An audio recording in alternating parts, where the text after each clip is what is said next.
just instinctively recognise things that are designed, and we do so for a couple of reasons. I think we get this table from IKEA. I don't know why you want it, but you get it from IKEA. If I told you that that was the product of an explosion in a wood yard, you would probably be forgiven for going out to get a cup of coffee, because you know instinctively that there's no natural or random process will give you that. There's a low, vanishingly small probability, nil probability of that being assembling itself by some natural or random process. So low probability, but the other thing is high specificity, because we know that somebody somewhere drew that as a plan, possibly converted it into computer software, probably then passed it on to a craftsman, who then used his tools and materials to assemble that. So the fundamental nature of design is that design is present where there's a low probability of any known natural process producing the artifact, and where there is a specification for that that lies somewhere other than in the object itself. And those are the fundamental criteria of design. These are some of the iconoclasts of the ID movement, and they have looked at design and nature in various ways. Michael Behe is a biochemist, and he has looked at the intricate systems in nature, which he would call irreducibly complex. And I think my colleague Stuart Burgess will be talking about that in a later session. Bill Dembski is a mathematician, and Bill Dembski has looked at the probabilities of assembling the structures of life and the molecules of life, and finds them to be way beyond any probability bound that any mathematician could contemplate. Stephen Meyer, with his book Signature in the Cell, has argued from the information content of DNA that we are looking at an obvious product of intelligent mind. Philip Johnson is the only non-scientist in the group. He's a lawyer. He wrote the book Darwin and Trial. I'll tell you maybe in the breakout if you come about Philip Johnson. So there's the molecule that convinced me about intelligent design. This beautiful molecule, this sugar phosphate structure in this double helix structure, worked out by Jim Watson and Francis Crick. Jim Watson was what we would call in the west of Scotland a chancer, a bright guy, but he didn't do much laboratory work. He just read everybody else's work. And reading Rosalind Franklin's crystallography photographs of crystalline DNA, he and Crick spotted what she didn't spot, which was that they were looking at a beautiful double helical molecule, and they were able to work out the structure. One of the immense scientific discoveries of the 20th century. And then down the spine of the DNA molecule, not letters as they appear there, these letters represent chemical units, base pairs, little units, molecular units that are pretty similar in shape, but have slight chemical differences. There's 4 of them: adenine, thymine, guanine, cytosine. And it is the order of these base pairs within the double helix of DNA. It's the order of them that carries the information that builds a human being. They're not there regularly. It's not a regular order like in a crystal. Sodium chloride, sodium chlorine, sodium chlorine, sodium. Not regular. Not random. It's actually coded. Every 3 of these code for an amino acid. The amino acids build up the proteins. The proteins then grow to 100 or more units and then fold up in themselves to provide the shapes of the enzymes and the hormones and the materials that build life. And all of it is in 6 feet of DNA. My daughter gave me a little grandson last week, my 3rd grandchild. I was holding the little guy in my arms last week and thinking, how absolutely wonderful is this? I'm not going to show you the photograph, if that's what you think. I'm actually going to show you a bit of string. And you know that every one of us started our life as a single cell in our mother's womb. And all the information that built you and built me was contained in roughly 6 feet of DNA. Can you imagine that? A chemical chain, wound joined together, 3 feet, double helix. If you unwind it, 6 feet of DNA, and the base pair sequences down at an atomic level is what carries the information that builds a human being. That's what it's like. No, it's not really. That's just to represent what it's like. But every cell in your body has 6 feet of DNA. Every cell carries a complete set of genetic information. And you've got anything between 50 and 100 trillion cells in your body. Did you get that? 50 to 100 trillion. Now, a trillion is a big number. A trillion is a million. If you want to know how big a number that is, it's roughly the same size as the British national debt. So that's how big it is. And you've got up to 100 trillion cells in your body. If you were to take all the DNA in your body and join it together in a single line, that's 6 feet from every one of 100 trillion cells. You would get a line of DNA that reaches to the moon and back. Now, I have a little booklet I want you to take at the end, and I have to confess there's a mistake in it, because I say to the moon and back 8,000 times. You're supposed to say wow after that. Wow. Yeah, thank you. 8,000 times. Somebody said to me, are you sure about that? I said, well, pretty sure, because I read it somewhere. He said, why don't you calculate it? It's not a hard calculation to do. 6 feet multiplied by 100 trillion, or how many trillion you've got? 100 trillion. Then divide by the number of feet in a mile, the number of miles to the moon and back. You know what the answer is? 200,000. So I apologise for the mistake. Enough DNA to reach to the moon and back 200,000 times. A complete set in every cell in your body, a complete set of DNA constantly copying itself, constantly repairing itself. Somebody has calculated that your DNA is replicating in your body at the rate of 80 miles a second. Now, no wonder you feel a bit off colour now and again. 80 miles a second. And I am asked to believe, on the highest scientific authority, that this stuff arose by chance. Now, I don't want to sound arrogant. I don't want to sound triumphalist.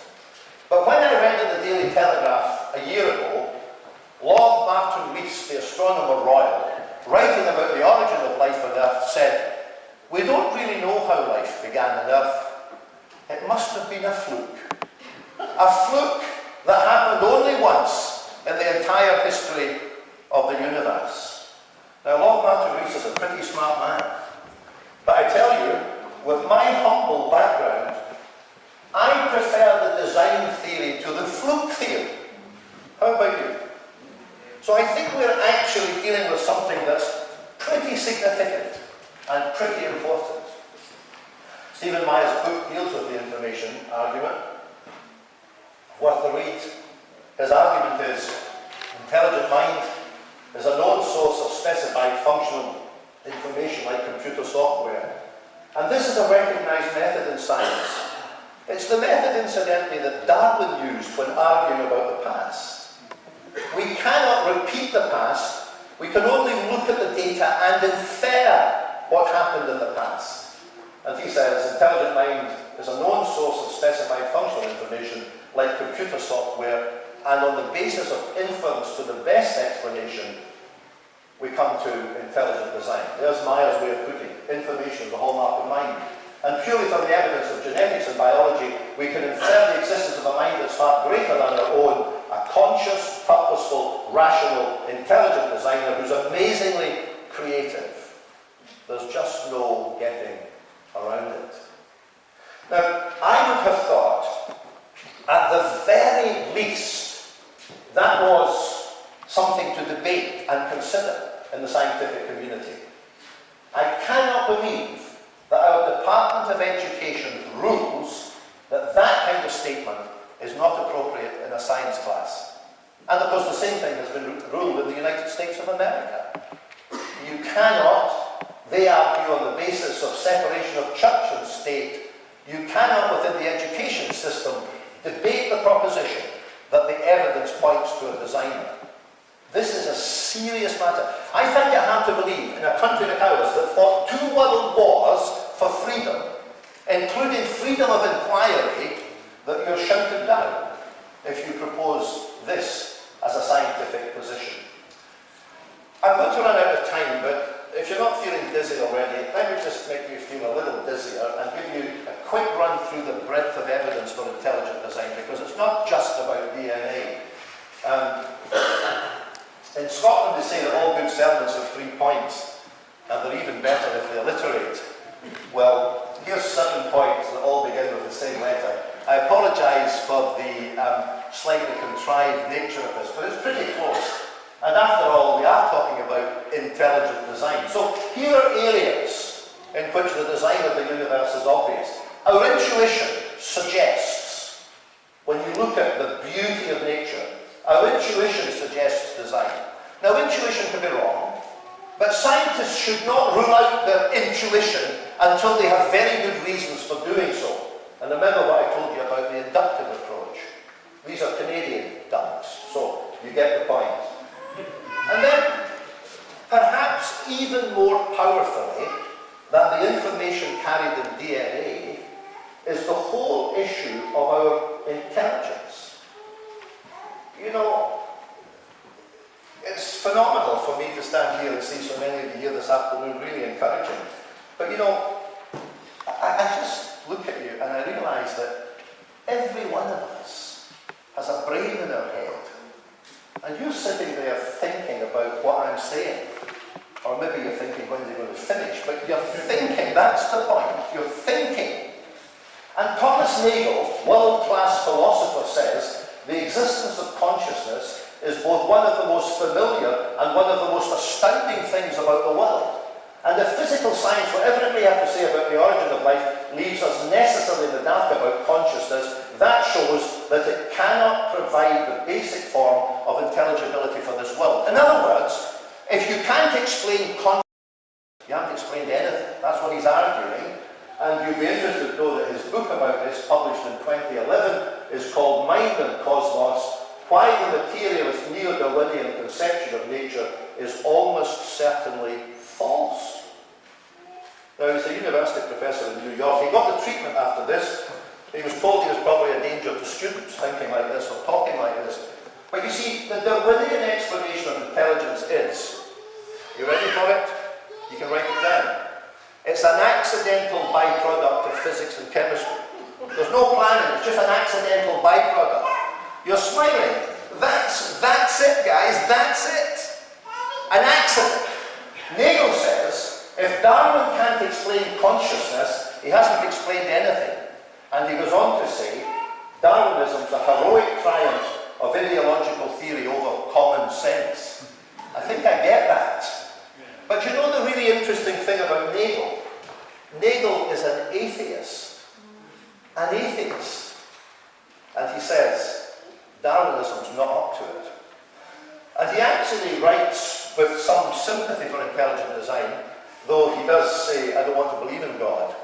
But that's his assessment of Darwinism.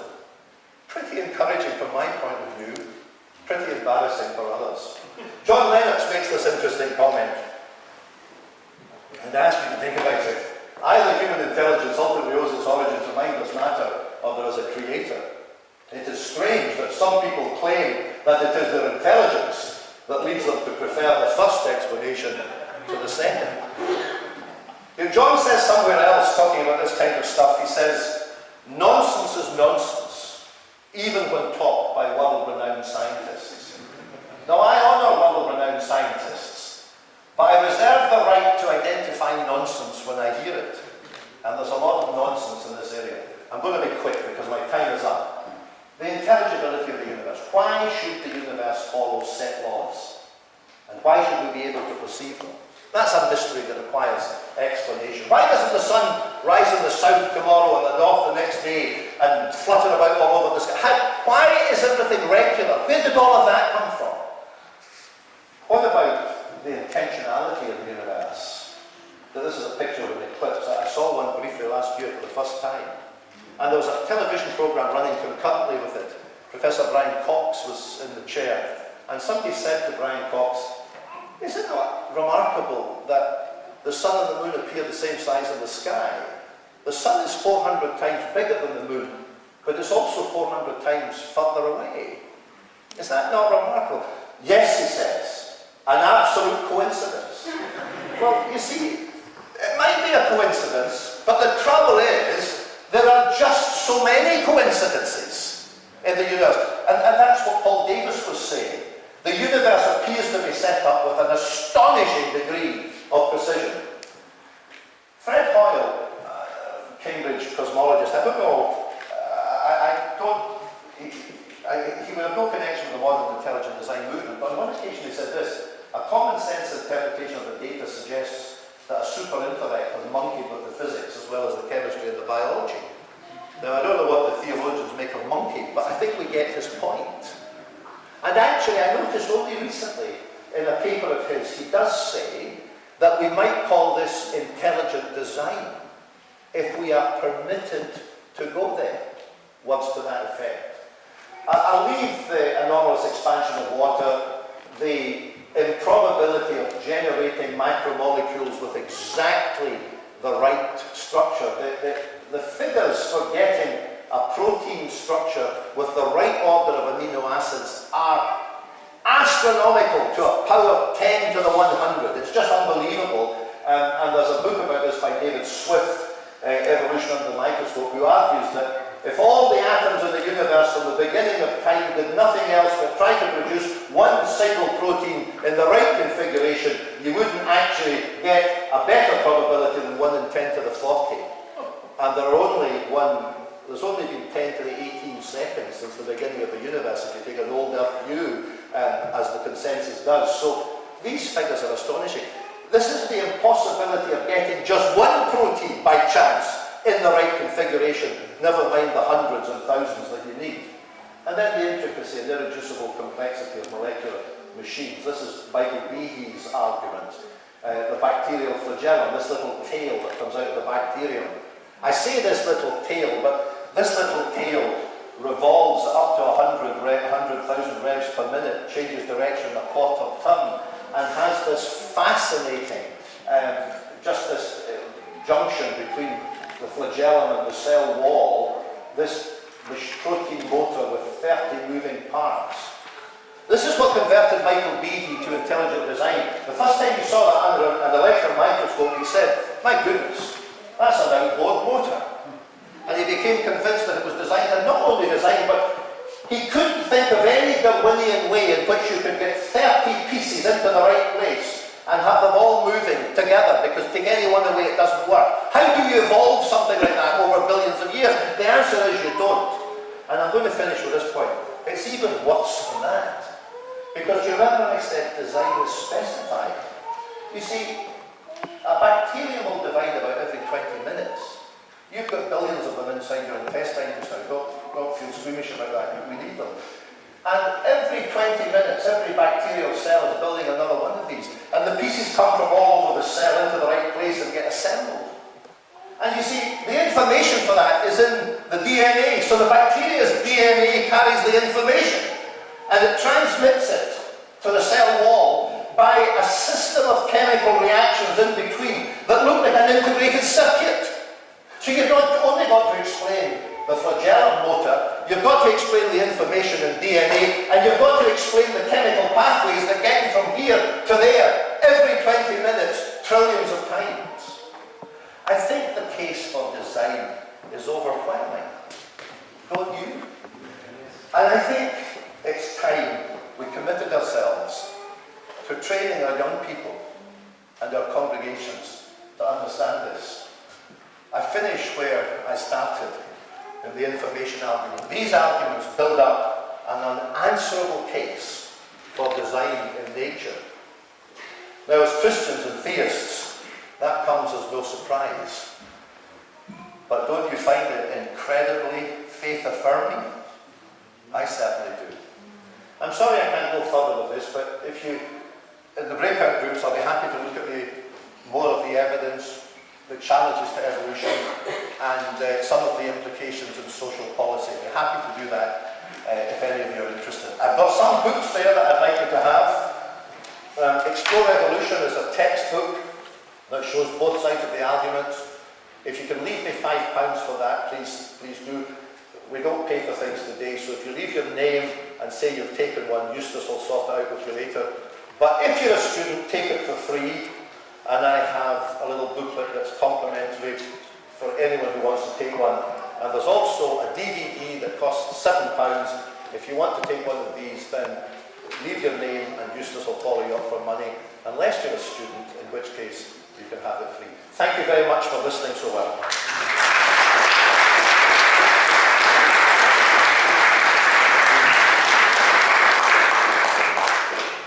Thank you, Alastair. Fascinating as usual.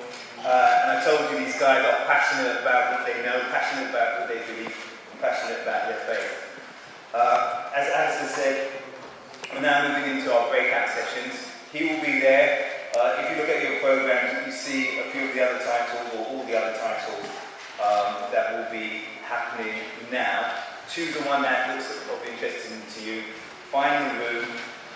At the back, you will see where the rooms are located. There's one room upstairs, 2 other rooms down here. So there's 3 rooms down here, including this one. Find out which one you want to go into.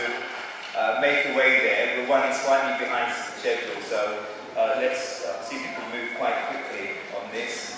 Could I also ask you to remember to fill out the registration form. We just want to get a register of people who came so that we can contact you in the future. Also, to keep track of the numbers that have come to this program as well. Also, right at the very end of the program, we will be having a question and answer session with all our speakers, or most of them. So if you've got any questions, you can try to remember them in your head, or if you feel you want to write them on a piece of paper, there is a box outside where you can drop your questions in. So just, we'll have some paper out there as well, so you can drop your answer on a piece of paper, drop the paper into the box, and we'll go through as many questions as we can in the allotted time. Just one thing I meant to say, I apologise. I have a form there. If you want to keep in touch with our work, your name, full name, postcode, and email address, and we'll put you on our mailing list. Thank you very much. Sorry to be Okay, thank you. Well, we'll move straight into the breakout session now. Thank you.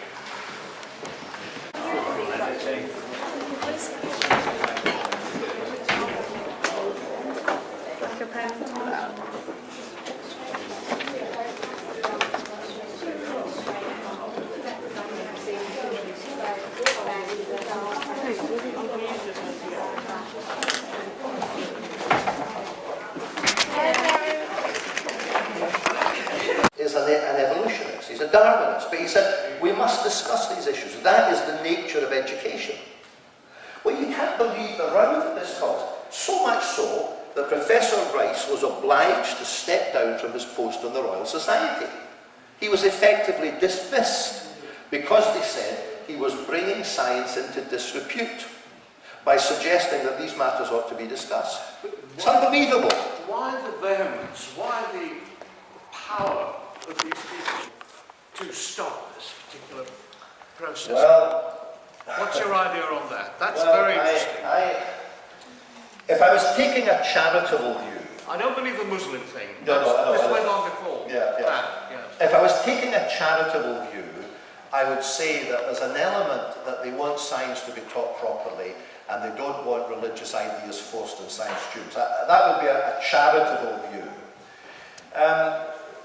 The realistic view is that, well, what they would say is the scientific consensus doesn't accept this as science, therefore we shouldn't teach it in schools because the scientific community don't embrace this. So the problem lies with the scientific community before it comes to schools. I think the reason why they don't want it is A, its implications are devastating because it means that Christians are right. It means that the theists are right. It means that Darwin is wrong. It means that all of the thousands of pounds I've made out of books is wrong. It means they're wrong. And that's what it is. Yeah, I mean, I don't know anything about global warming. I'm glad I gave him the opportunity to say that. Well, I don't know anything about global warming, but try challenging global warming. Indeed. Now, it's a very strange thing that science should be the uninhibited inquiry into issues, and you should explore points of view. For some reason, if you challenge global warming, you're a climate change denier. Now, I don't know anything about that. I don't have a view on global warming. But if you do what I do, I am an evolution denier. Now, I thought that the job of science was to evaluate information objectively and draw the best conclusion, but apparently not. Now, in fairness, the word evolution means a whole lot of different things. There are aspects of evolution that are, uncontroversial, but what I mean is the big story, that it starts with nothing and it goes all the way up. The point is objectivity, that's the point. Yes, objectivity. That's where you rest all the arguments, basically. Yeah. And why are they against that? And that's the intriguing question. Well, I mean, I sometimes stand back and think, wow, what have we taken on here? I mean, if what I'm saying to you today is correct, then the whole basis of Western secular civilization is bogus, okay? So the stakes are pretty high. So, but the thing is, and I know that sounds ridiculous, but truth has a value all of its own. And if a thing is true, it's true. And in fact, a number of major scientific discoveries have been made because an individual said, I disagree with the consensus, and he was proved to be right. Any other points there, do Yeah, can I just change the focus? Thank you for a very interesting talk, Dr. Noble. I first sort of stumbled onto the intelligent design theory when Francis Collins, the head of the Human Genome Project, actually said that what he had seen actually led him to understand that there had to be intelligent design. However, I think it's probably useful not to push the theory of evolution, as has been told to us for so many years, out of the window totally. Because I would be interested to know your views on evolution as it has happened, including dinosaurs. And I think evolution has shown that it's only when the dinosaurs totally were wiped out that the mammals were able to take over, so to speak. And we had about 300 million years of dinosaurs roaming the earth. So, taking the intelligent designer view of things, how would you, well, I won't say explain, look at the issue of how human beings evolved? Okay, if there was a definite purpose, so to speak, in intelligent designer's mind. Okay, I mean, we could have a week's conference on this, and this is a big question that you raised. First of all, let me just say one or two things clearly. Intelligent design is a positive argument for design in nature. It is not fundamentally the demolition of evolution, which is a negative argument. It is a positive argument for the existence of design in nature. Now, I think that what the intelligent design movement has established is that the evidence of design in nature is indisputable. Whether you talk about the cosmos, or whether you talk about biology, whether you talk about DNA of dinosaurs, it is indisputable that the universe has a driving design behind it. Now, of course that has to tackle the question of Darwinism, because as I said in my talk, the fundamental position of Darwinism is that there's no design and no purpose. So if there is no design and no purpose, then that can't be true. And if design is required to get a universe, and if design is required to get life, then the idea that somehow all life evolved from the first living cell by billions of mutations with no purpose and is completely random, that is highly suspect. Because if there's design at the beginning, it is unthinkable that there's no design anywhere else. So the basic argument of Darwinism, which is you can get everything up to human beings without any design, without any direction, can't be correct. Now, if evolution is wrong at that level, I think we're in safe ground to begin to say, where else is it wrong? And it might be wrong everywhere else. Now, there are two broad meanings to evolution. One of those is adaptation, that living things appear to be able to adapt to their environment. That seems largely uncontroversial. So, you know, finches with certain kind of beaks persist one season, another kind of beak another season. Black moths one season, white moths another, so the story goes. That is quite uncontroversial, because what that means is that certain forms of living things which are better suited to one environment will persist and others will die out. If you want to call that evolution, then that's clearly a phenomenon in nature, but I don't think that's evolution, that's adaptation. Evolution is about how you go from one living thing to a more complicated living thing. And there's a fundamental problem, and it's this. Now, I don't know, do you do any breeding? I don't mean personally, but I mean, do you? So I could phrase that more sensibly. You know, do you breed dogs or tulips or whatever? Well, if you do, you would know that what you do is you take a range of the same species and you try to weed out the forms you don't want. So what you do is you get white with white or dashhound with dashhound and you weed out the rest of the stuff. Now that's a form of evolution. But in order to do that, what you require is to reduce the total amount of genetic information relating to that species. You've got to get rid of all the purples and all the blues and all the yellows because you want the whites. You're reducing the genetic information. And that's how living things adapt to the environment. The ones that are not suited die out and the total information in the gene pool reduces.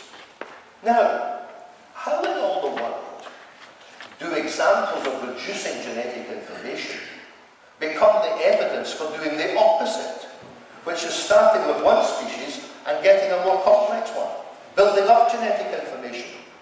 These are very different propositions. And I think the evidence for the proposition that you go from a simple living thing to a much more complicated one is virtually non-existent. It's a theory that's imposed on the data. But actually, the mechanism doesn't work.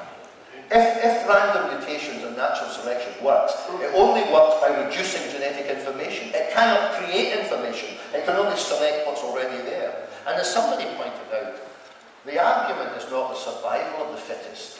The argument is the arrival of the fittest. Where did it all come from in the first place? That's the problem. So I think that design is correct.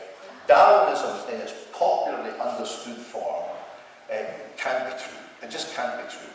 Now, there are some intelligent design proponents who believe, and interesting, Michael Behe is one of them. Michael Behe says, well, I'm not an expert in common descent, I'm not an expert in evolution, but I'll tell you this, if life evolved by mutations, then it could only be by design. It couldn't possibly have been randomly.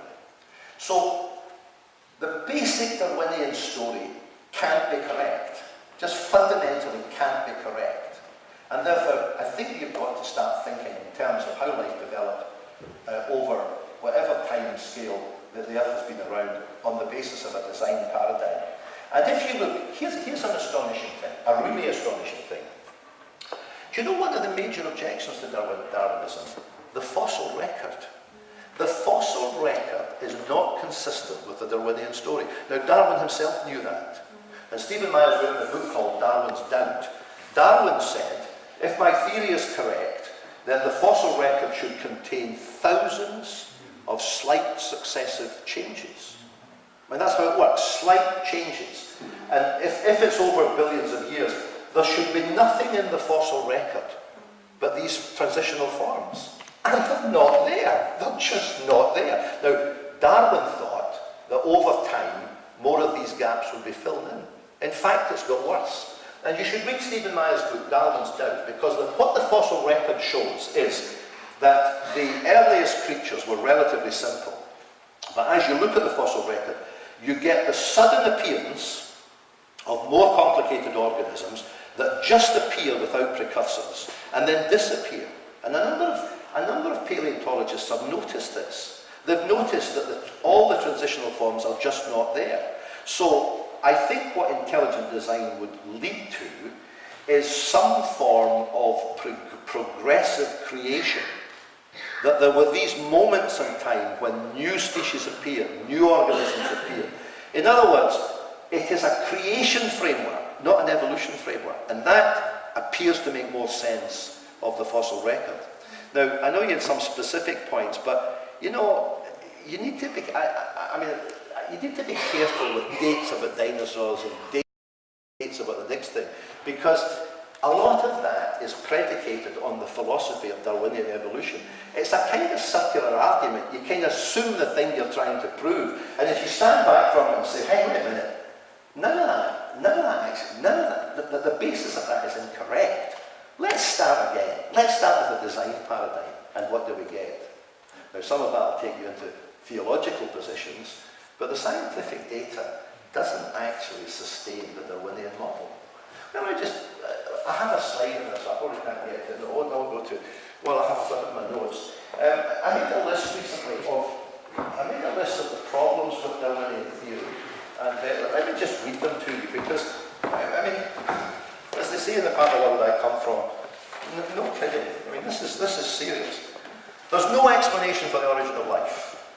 The fossil record is not consistent with the vast number of slight successive changes required by evolution. There's no explanation for mind and consciousness. There's no explanation for the origin of sophisticated biomolecules.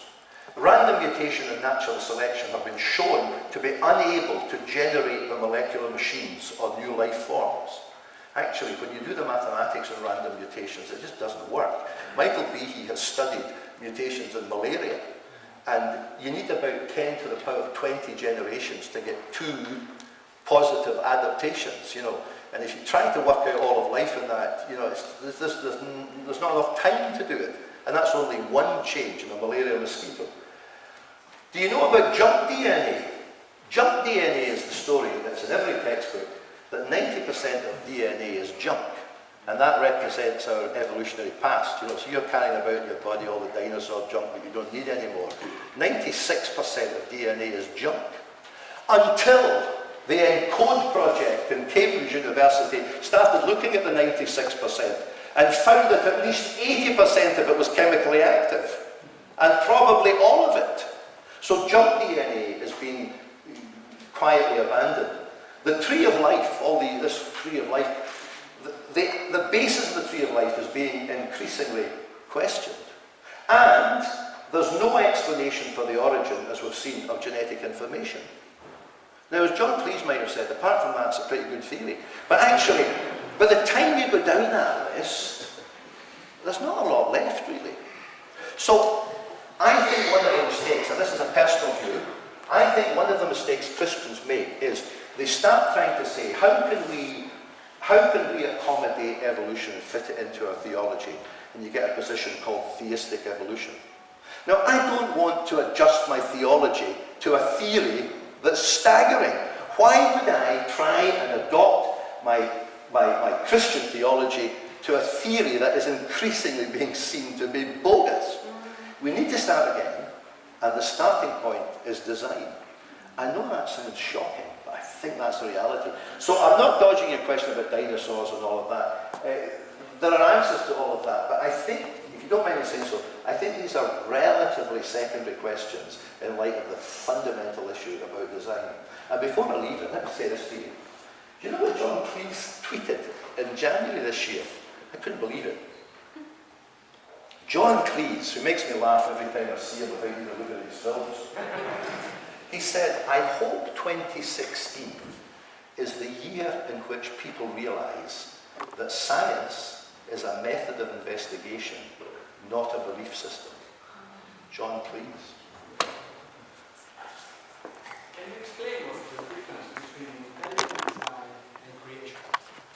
Well, I think that the difference, it's a little difficult to define creationism because it means different things to different people. So there's a spectrum of positions that would be called creationism. There's the position I indicated, which is every Christian, by definition, is creationist because they believe the universe has a creator, that they believe that there would be nothing here without a creator. Now, Christians recognise that God is a huge mystery, but they acknowledge that he is there and has always been there, and that therefore a creationist. So the Archbishop of Canterbury and me and you and everyone who professes a Christian is creationist in that general sense. Creationism at the other end of that scale would be, and I know the Adventist Church has quite firm views in this area, would be that the book of Genesis teaches a very literal account of a creation week, and that's how it happened. Incidentally, the Genesis account is what you would call progressive creation, so it didn't happen all at once, it happened in a series of events. Now, Christians disagree about that. Some people take that very literally. Other Christians, and John Lennox has written a book about this called 7 Days That Divide the World. John Lennox takes the view that these days could be representative days or could be ages. But that is a matter of theological debate. Now, intelligent design doesn't get into that. In fact, intelligent design doesn't get into God at that level. Intelligent design is a debate about the scientific data and what can be sustained from it, and argues that the scientific data indicates the existence of design and therefore a designing intelligence. Now, what intelligent design does, it doesn't draw its arguments from religious authority. Creationism, in a sense, does. It doesn't draw it from religious authority, but it recognises that it's entirely consistent with a theistic view of the world. It doesn't compel that, but once you see design, the next thing you want to know is who's the designer. And it's just the difference between implications and observations. So intelligent design, there are observations and implications. Creationism, and it does overlap in fairness, because creationists do talk about evidence in nature, but creationists have a starting point, which is that they've got a theistic worldview. And I have a theistic worldview. You know, but I think where our society is now, tactically, I think the intelligent design argument is a very powerful argument, which is better heard before you start getting into debates about how you interpret scripture or how creation was done and so on. But hey, it's all up for grabs. I got myself into a lot of trouble recently when I was unwittingly spoke to a secularist who came to one of my talks, and he asked me he said, what do you believe about the age of the earth? And I said, well, intelligent design doesn't really have a position about the age of the earth, but you know, I'm happy to listen to scientists tell me how old the earth is. But I once saw a slide shown by Andrew Snelling, who's a creationist geologist, and he had a slide of a rock, and this rock was 300 million years old by radioactive dating. And in the middle of this rock is a seam of coal, which is dated by radiocarbon dating at 40,000 years old. So his point was, I'm not inferring anything in this, but I'm just saying to you, there's something not right about this. There's some doesn't quite match here. If you could have 300 million year old rock and 40,000 year old coal in the same stratum, there's something that needs explaining. So I say I keep an open mind, and I got lambasted for keeping an open mind, but I would still say I thought that was what science was about. I thought it was about keeping an open mind. All right. But you first. Yeah, my mind is buzzing because there are so many areas in which this sort of discussion can go. I was quite excited to hear you say that your passion is the communication of the message of intelligent design, particularly to an area of the popularist readership audience. My first introduction with the whole program of intelligent design was probably in the early 2000s, and the first person I read was Philip Johnson. Yes. Yeah. And he completely blew my mind in the way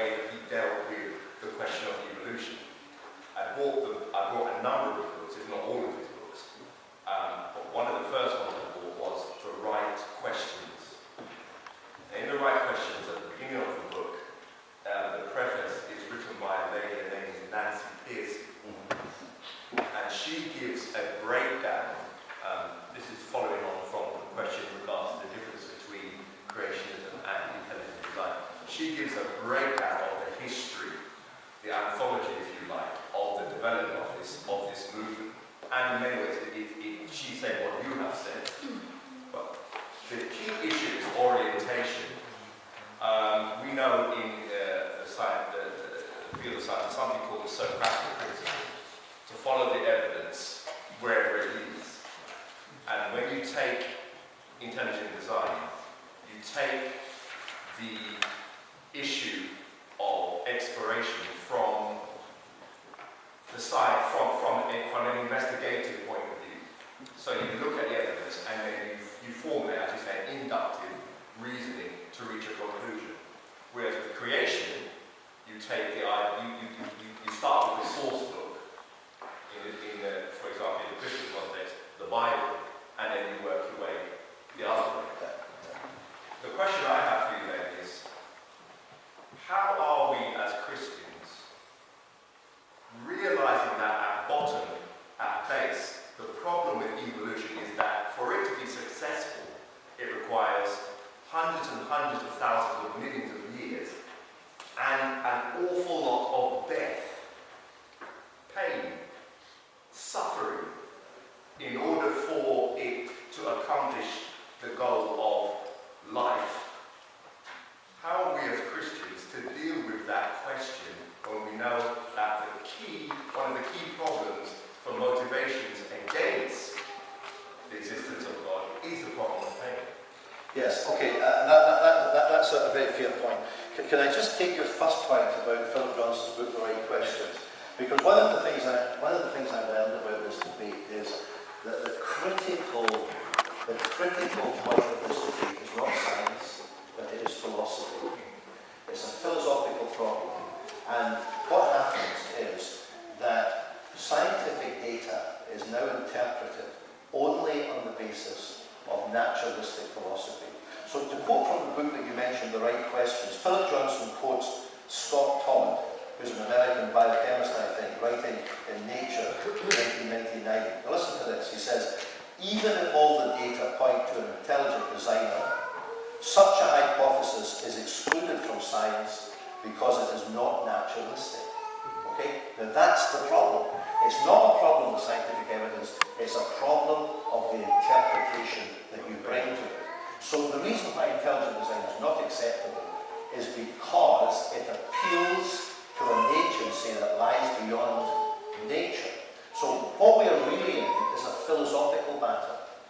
And ultimately, we are in the same battle that Christians and Jews have always been in the Jewish tradition. It is the difference between theism and atheism, or pantheism, but actually atheism. And interestingly, when Paul was preaching in Athens in the 1st century, among the philosophers who were there were the Epicureans. Now, the Epicureans were materialists. They didn't believe in anything beyond the material. They believed that matter was all there is, and therefore life must have emerged from matter. They were, in a sense, early evolutionists. So that's the challenge. Now, what we are saying is that as scientists, there is hard data that is suggestive of a mind behind the universe. Einstein, DNA, Socrates, it's there. So the question is, are we allowed to draw an inference that takes us beyond nature? That's the key problem. And that's the problem I think we would focus on. On the question of death in the world, yes, I would accept. In fact, I heard Steve Fuller, who is not a Christian as far as I know, but who was a sympathetic to intelligent design. He says, the only credible argument against intelligent design is the problem of pain. And he would say that the only argument in his view that has any traction is if the universe is designed, why is there so much wrong with it? And that is a challenging question. But I don't think that's a question that scientists can answer. That seems to me to be a philosophical and a theological question. The fact that there is so much death in the universe and so much suffering in the universe doesn't mean the universe doesn't exist. It doesn't mean that the bacterial flagellum doesn't work. It doesn't mean that there isn't information in DNA. So you have to work with what you've got, And in areas where it is hard to explain them, you've got to say, well, that might be above my pay grade, I might not be able to explain that to you, but it's a reality nonetheless. I think the answer to that question is theological. And here's an interesting thing I discovered recently. I didn't know this. I didn't know that when C.S. Lewis abandoned his atheism, one of the reasons for abandoning his atheism was the problem of evil. That seems upside down, but what C.S. Lewis said, when I thought about evil, he said, I realised that I could only recognise evil if I knew what good was. I could only recognise a crooked line if I knew what a straight line was. So the fact that I could identify evil means that I have a sense of good, and that was part of what led him to believe in God. If you're a full-blown, signed-up, card-carrying Darwinist, there's no such thing as evil. You can't have evil because it's just all part of the picture, which of course presents a problem to Richard Dawkins. When challenged about this, why are we altruistic? Why do we do things for the good of others? Difficult to explain in Darwinian terms, except when he comes around to something of argument that says, well, maybe we've discovered that's a survival mechanism, so if I smack you in the face, my chances of survival are a lot less than ever nice to you, So, but these are difficult questions. In terms of the age of the earth and eons of suffering and so on, I think the answer to these questions become theological, become questions about how you interpret Scripture, what you think Scripture says about the age of the earth and so on. And it's not that I really enjoy debating all that with you, but that kind of lies beyond the design argument. And I think the design argument is tactically important in where we are. But thanks for that. Let's take the gentleman here, we'll come to,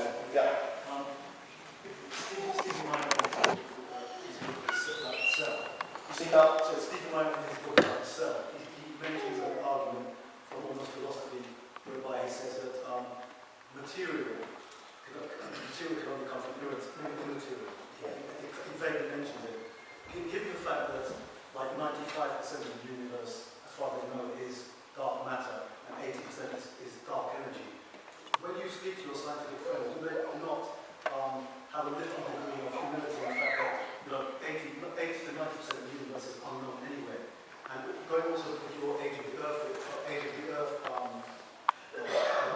ideas, isn't there a way to say that because of the orbits of the planets and if they've been around for millions of years in the orbits, the degradation in the material of their orbits, the material of their substance will increase years. There are scientific arguments also for suggesting the age of Earth is quite young. I'm not suggesting the universe is not 4.6 billion, but the age of Earth may not be necessarily. Well, I think that's absolutely correct. Humility is not something I've noticed among scientists, actually. They tend to be very sure of things that can't possibly know. And you're right. All I am saying is that you should keep an open mind of all of these questions. And I was brought up in a Christian tradition that believed in an old earth, but a young creation, certainly of human beings, But that was based on a reading of Genesis and a theological position that people thought was consistent with the data. What I do believe is I don't think God misleads us. So whatever the signs are in nature, they will be consistent with Scripture. But the whole question of dating the earth imply you have to make assumptions about what radioactive substances were present originally, what the concentrations were. You have to make assumptions about radioactive decay. You have to assume that time has always run as it goes now. You have to assume that rates of decay has been the same since the beginning of time. There's a whole set of assumptions to get an old earth. Now, I'm not saying that's wrong, but I'm saying there are uncertainties there, and you can't know for sure what the age of these things are. But here's an interesting thing. You think about the philosophy of this. Every one of us is contingent, right? We are caused by something. So I am here because of my parents were here because of their parents, and so on. Everything in the universe is contingent on something else. And we couldn't understand the universe if we didn't think in terms of cause and effect. Now, philosophically, logically, if you keep working back, you have to come to a sufficient So, the logical argument for the existence of God, the logical argument is unanswerable. Because the opposite argument is that there has just always been something, or nothing. And there's even a serious scientific proposition now that you get universes out of nothing. And the question is, what is it in nothing that turns nothing into something? It becomes philosophically incoherent. And of course, the Big Bang that everybody seems to think solves all the problems actually creates the problems. How do you get a singularity out of which the whole universe comes? You know, and they talk about matter out of nothing. Well, the only people I know that have credibly talked about matter out of nothing has been the Judeo-Christian tradition, which says God spoke and it was. So the only nothing that you're going to get is the nothing out of which God brought something. I mean, this is remarkable. Let me finish with a story. I was in a school and I got into a heated debate with a humanist and we had the sixth form there. It was great. And one of the pupils said, don't you think that the scientific explanations for the origin of the universe and the origin of life are the best explanations? And there was a pause. And I said, I wasn't aware that there was a scientific explanation for the origin of the universe or for the origin of life. And you could see the kids kind of lighting up. My humanist friend, I thought at that point, was going to take a seizure. And she said to me, there's no evidence for the existence of God. I said, I didn't say about God. I'm just saying I didn't think there was a scientific explanation for the origin of the universe, which there isn't. Kids didn't even know that, but there isn't. And then he said this odd thing to me after we had a barney about it. He said, why can't you just accept that the universe was always there? And I said to him, I thought that was your problem about God. You can't accept that God exists because he was always there. But you want me to believe that the universe was always there. And you know, that kind of stuff ends up in philosophical incoherence. So, intelligent design, a very powerful scientific argument, is not just a whiz idea that's been thought of by some Americans. It's the only credible way to interpret the scientific evidence, and philosophically, there is no escape from a universe that has a designer, because everything else makes no sense whatsoever. Thanks once again for being so patient.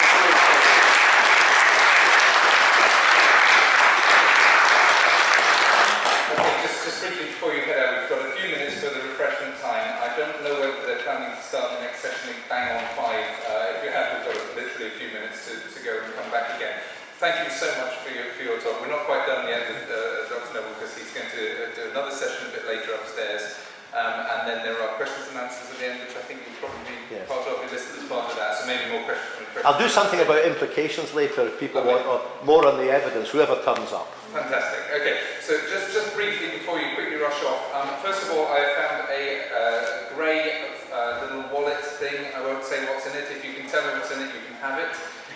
It's sitting on the floor. I just found it there. So come to me if you've lost that and you recognise it. Secondly, a quick question about getting hold of the videos. I did check at the back. I'm told there is a plan to make a DVD of everything that's happened today, certainly what's in this hall. That's not being done here though, and I'm not quite sure how that we get that later on, so keep your eye out. But that's on there live now, that's on the internet now. That's unfortunately me at the front speaking live now. If you go to Livestream, an online streaming service, and search for Stanborough Park, this is what you'll get if it's live, and then later on there should be recordings of all the programmes done here in the hall today this evening. So you'll be able to play them back later from Livestream.